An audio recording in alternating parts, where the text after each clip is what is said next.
Bem-vindos ao Intervalo Literário, meu nome é Bruna e hoje eu vou continuar uma playlist super antiga aqui do canal, que é sobre esse livro aqui, ó, A Formação da Personalidade do Padre Leonel Franca, que foi editado aí pela Kirion, né?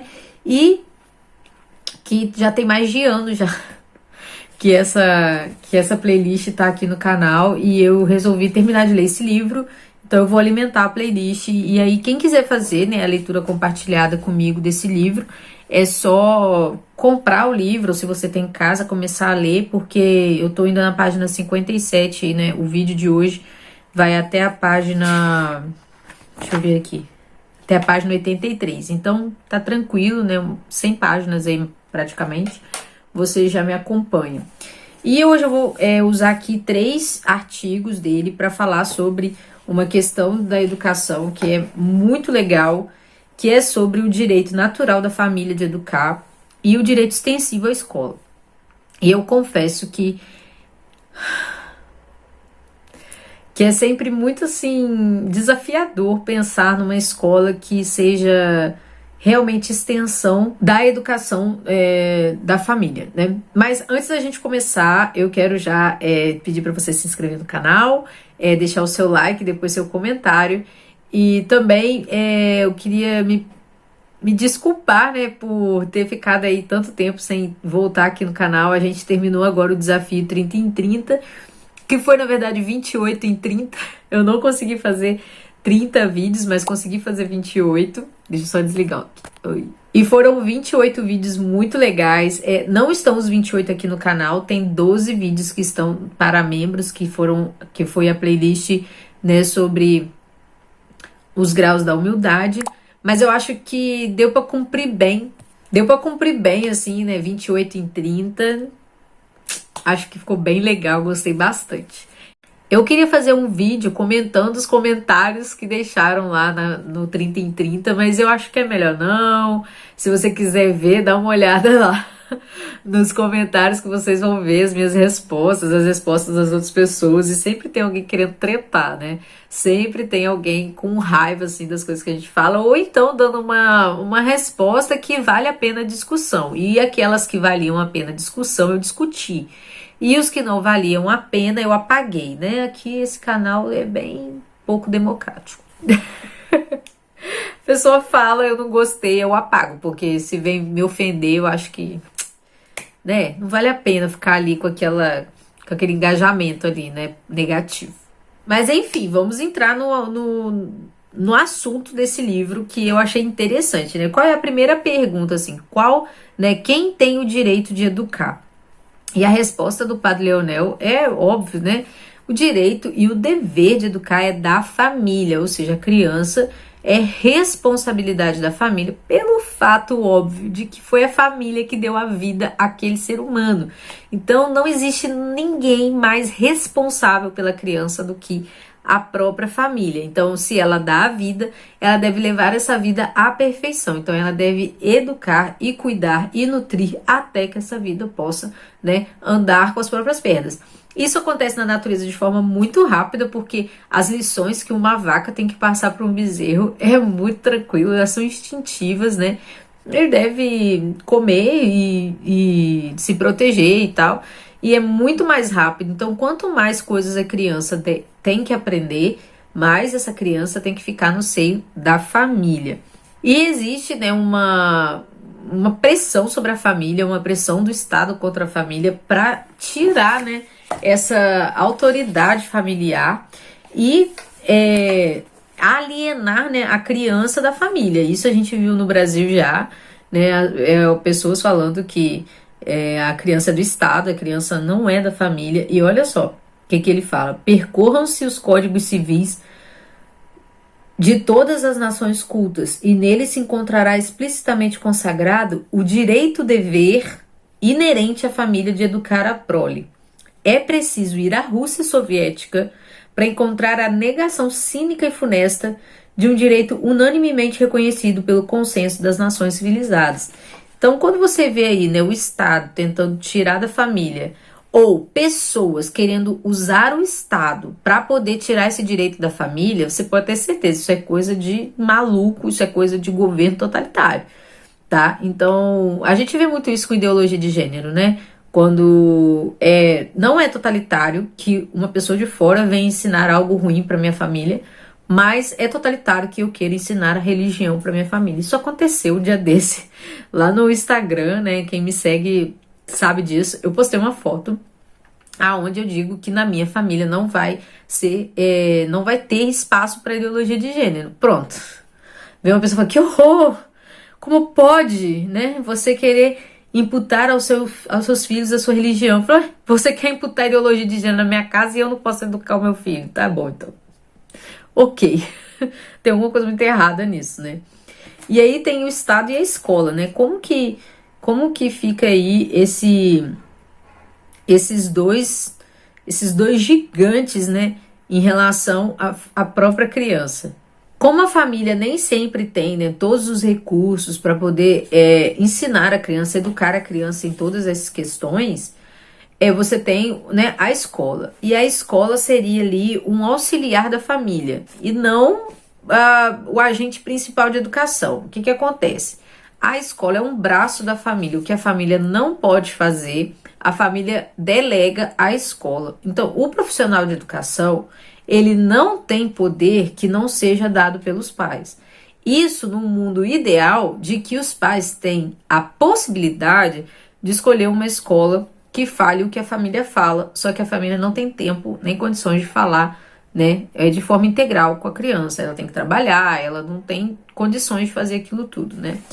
E aí, essa questão de optar pela escola já é uma coisa que não existe, né? Você não pode optar pela escola, porque você não é toda a família que pode pagar uma escola que seja confessional, ou que pelo menos tenha ali a garantia de que não vai ensinar aquilo que você não ensinaria. Aí ele diz o seguinte: forçar o limiar dos lares, arrancar dos braços de seus pais uma criança de 6 ou 8 anos para enclausurá-la numa escola onde se nega o que a educação doméstica afirmou e lhe destrói o que ela construiu, é a mais intolerável opressão das consciências. Né? E é isso que vai acontecer. Você vai ensinar para sua criança um certo tipo de comportamento, uma certa cadeia de valores. Aí você coloca a criança na escola e aquilo totalmente se perde dentro da escola, se perde com a convivência, né? Que a convivência, essa socialização maldita que a escola produz em relação a costumes que não são, né, dos pais, vai estragar tudo. E aí isso é forçar a consciência, né? Isso é oprimir a consciência das famílias, porque elas são obrigadas a colocar os seus filhos em lugares que não vão educar do jeito certo. Escola e família, inspiradas em princípios espirituais opostos, destroem-se reciprocamente como incomensurável prejuízo da criança. E às vezes as pessoas ficam assim, mas você tá falando isso porque você é cristã. Beleza, eu não sou cristã, eu sou ateia. Aí lá na escola vão ensinar pro meu filho que Deus existe, que Deus criou todas as coisas e tudo mais. E aí? É uma opressão de consciência da mesma forma, né? Porque se eu tenho uma criança, eu tenho todo o direito de que ela aprenda primeiro aquilo que eu acredito que é correto. E se ela se desviar daquilo, problema dela no futuro, né? Consciências sem ideal, sem convicções, sem coesão e sem virilidade são vítimas amanhã entregues à tirania da primeira paixão violenta, eis os frutos naturais da oposição desastrosa entre a escola e a família. Porque aí sim, a criança vê uma coisa em casa, vê outra coisa na escola e ela simplesmente se perde, ela não tem nenhum tipo de formação segura para conviver aí, né, com os problemas da vida, porque nada a guia. Ela sempre está no meio de um subjetivismo, de uma briga onde ela tem duas figuras de autoridade, em tese, né, duas figuras de autoridade falando coisas que não são a mesma coisa. Voltando, né, a falar dessa questão da família, ele vai dizer o seguinte, que é na família que você tem um ambiente perfeito para a educação, porque você tem a ternura e a firmeza dos pais, ou seja, eles amam e ao mesmo tempo tem ali, né, a autoridade sobre a criança, e você tem também o afeto e a confiança e docilidade, né, do educando em relação aos pais. Então, você educar o seu filho é muito natural, né? Por causa da propensão sentimental e também das tendências familiares que são muito naturais, né? Você tem autoridade e ama e protege, e a criança também te ama e é doce, né, ao seu comando. Então, isso deve se estender para a escola, só que a escola precisa entender, né, o Estado precisa entender que o papel dele não é o papel da família. O papel dele é dar às famílias e às escolas o ambiente saudável, propício, para que essa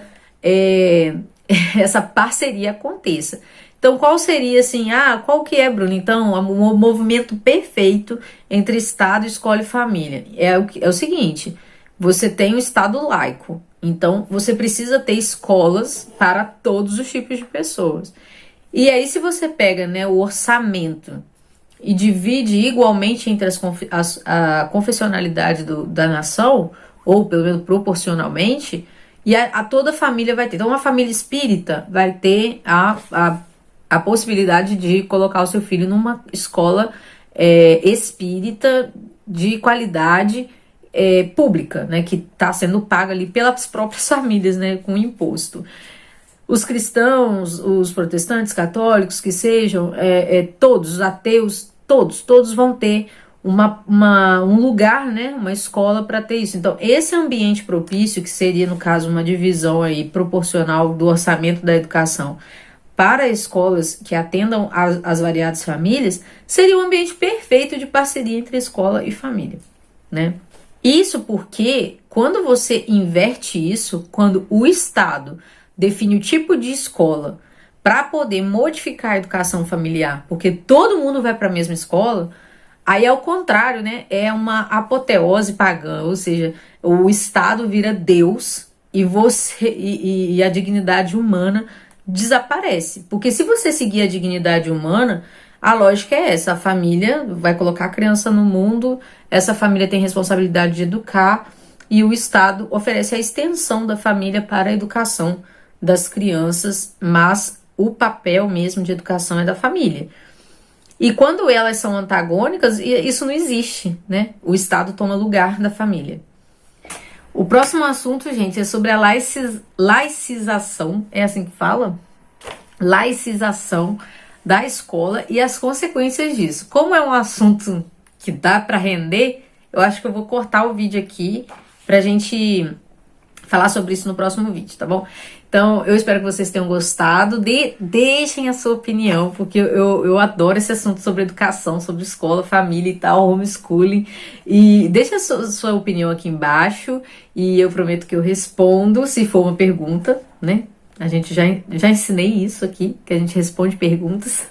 Mas deixa a sua opinião aqui para eu entender, né, com quem que eu tô conversando a respeito desse assunto. Porque tem gente que é, assim, super defensor da escola e não consegue ver, não consegue enxergar, né, os males dessa educação em massa e tudo mais. Em falar nisso, eu já separei outros livros aqui sobre educação em massa e eu vou ler o livro novo do Gato, né? Que coisa, né? Eu tô falando desse livro aqui, gente, John Taylor Gatto, As Armas da Instrução em Massa. Armas de Instrução em Massa, a jornada de um professor pelo mundo obscuro da escolarização obrigatória, que também é da Kirion. Na verdade, a Kirion é a nossa editora favorita sobre educação aqui nesse canal. E se você ainda não conhece esses livros, eu vou deixar aqui embaixo o link, né, tanto da playlist desse livro, quanto de outros vídeos que eu fiz sobre livros de educação.